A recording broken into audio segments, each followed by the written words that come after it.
After the emergence of the governor of Imo State then, he attacked the NLC Secretariat Owerri during the time of Ajaero and took over the Secretariat for 9 months.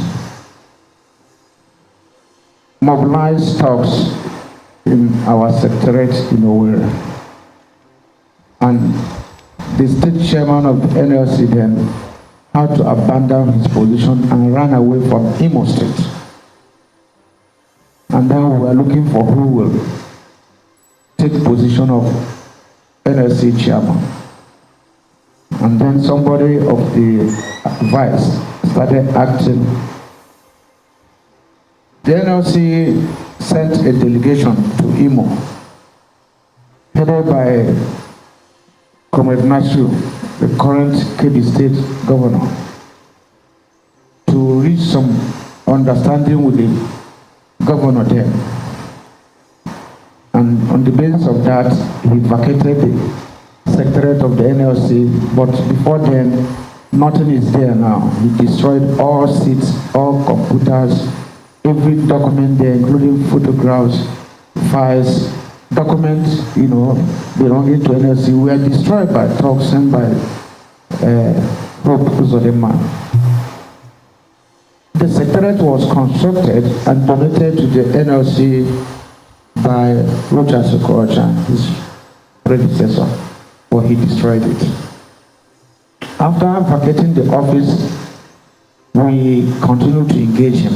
He signed an agreement, with the NLC delegation led by Comrade Nasiru, current Kebbi State Governor, Comrade Imo Williams, Biobele, and I think TUC General Secretary late Lawa. And that agreement up to date has not been implemented. I wasn't the NLC president then. It wasn't politics. My predecessor was not playing politics by asking that the workers he described as those workers be paid. That was the situation. And when I emerged, we were here to even review these issues when the governor now attacked workers during the state delegates conference of NLC. The State Delegates Conference of NLC takes place in all the states of the Federation in the country, including FCT. It was only in Imo that the governor, after the Commissioner of Information called me to tell me that they don't want a candidate in that contest. And I explained to him that we don't put people out whose union has sponsored, that if they have a candidate, they should keep on supporting their candidate. But we can't tell people not to contest because the governor prefers the other candidate. Governor sent talks that day, they disrupted the election. I called them to continue the election. They continued and he sent policemen to disperse them, who appointed caretaker committee and responded. Some people who call themselves elders asked for 2 weeks to resolve the matter. I appealed to the neck of the NLC that people, these are from my state, they say the elders need 2 weeks, and that they say they have discussed with the governor. In 2 weeks they will address this matter. That 2 weeks went into, I think, almost 40 weeks now. The so-called elders have not said a word. We behave as if it's business as usual. On May 1st, when the workers gathered again for May Day, the governor sent talks again. They withdrew all police and civil defense people that were brought there and attacked the workers. Many of them were hospitalized. This time around, it was equally not politics. It was not equally not that the workers were campaigning for anybody. Still on the issue of ghost workers and those he has not paid for 3-4 years. Now, after that, the NLC met severally and asked us to give him another 14 days since there was an agreement reached after that action. And in the agreement, the governor was specifically asking for the draft and was using his hand to cancel them. At the end of the day, I say, let it go, since that is what he wants. Between that May till now, the governor didn't say a word, no meeting, nothing. And when we sent him a letter issuing another 14-day ultimatum, he approached the court. And part of the affidavit he swore was that it was because he has been so busy. That is why he has not implemented the agreement. But at the end of the day, he didn't get any restraining order before we started going. There's nobody in this country, the security agencies, that didn't know we were going to Imo. We wrote them. We wrote the TSS, we wrote the police, we wrote everybody. And then when we got there, the event started unfolding. We addressed the workers and told some of them that came that Sunday with complaints that they have not paid them for years.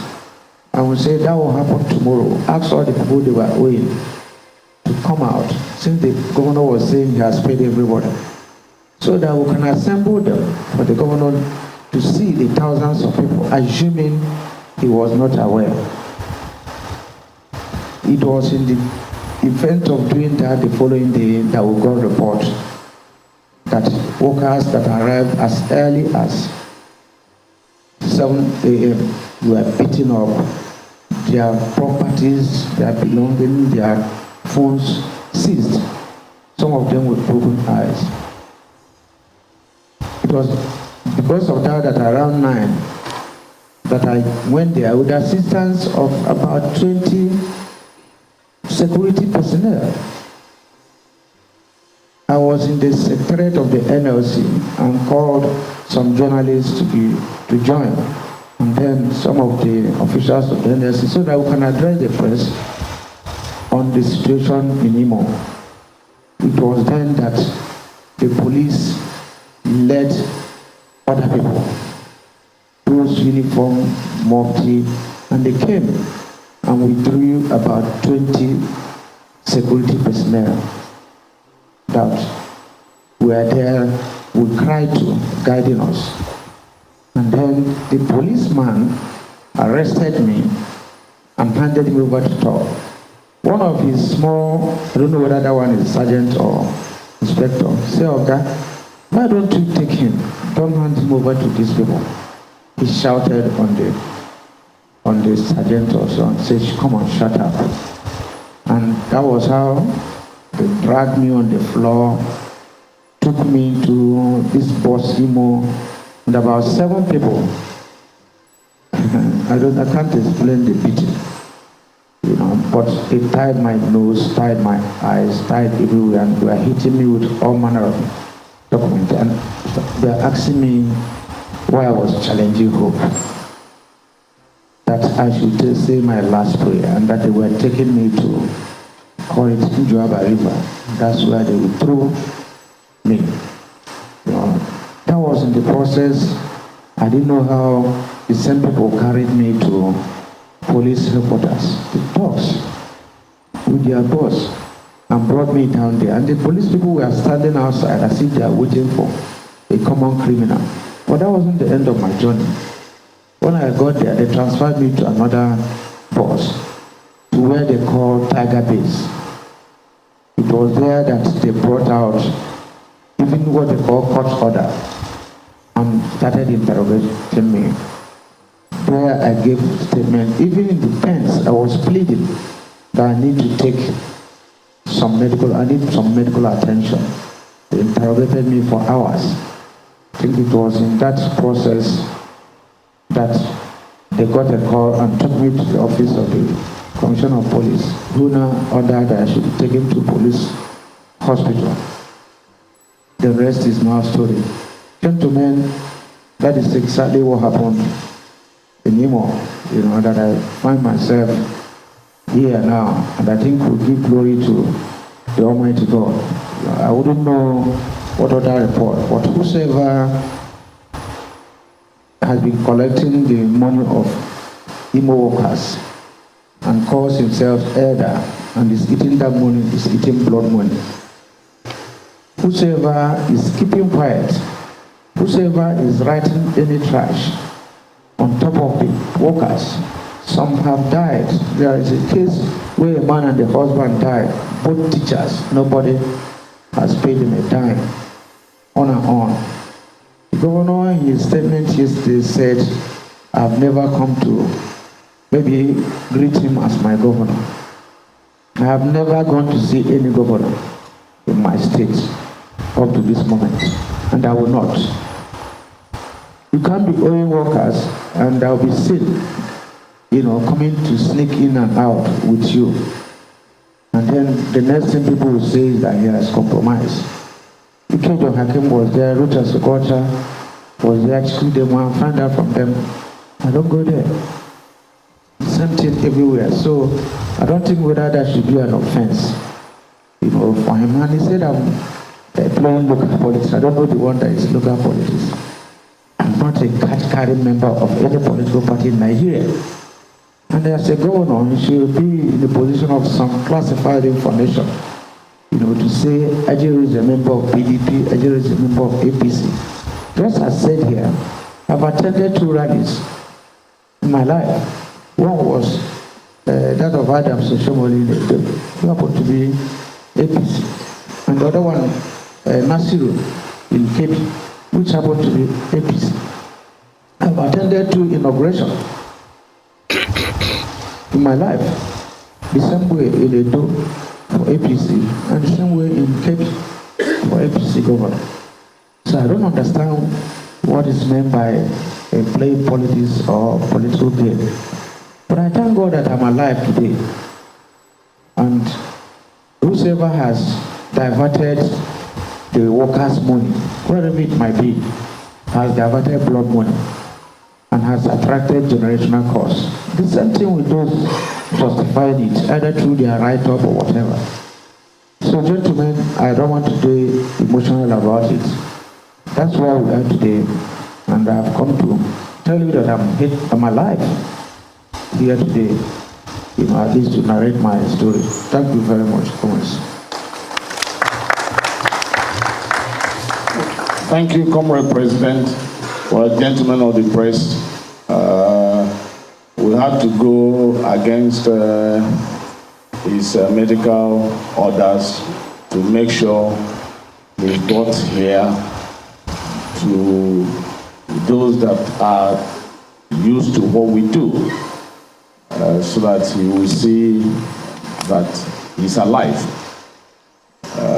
He's still undergoing treatment, but before the weaving of lies continues, at least you have heard from the horse's mouth. He knows those that took him.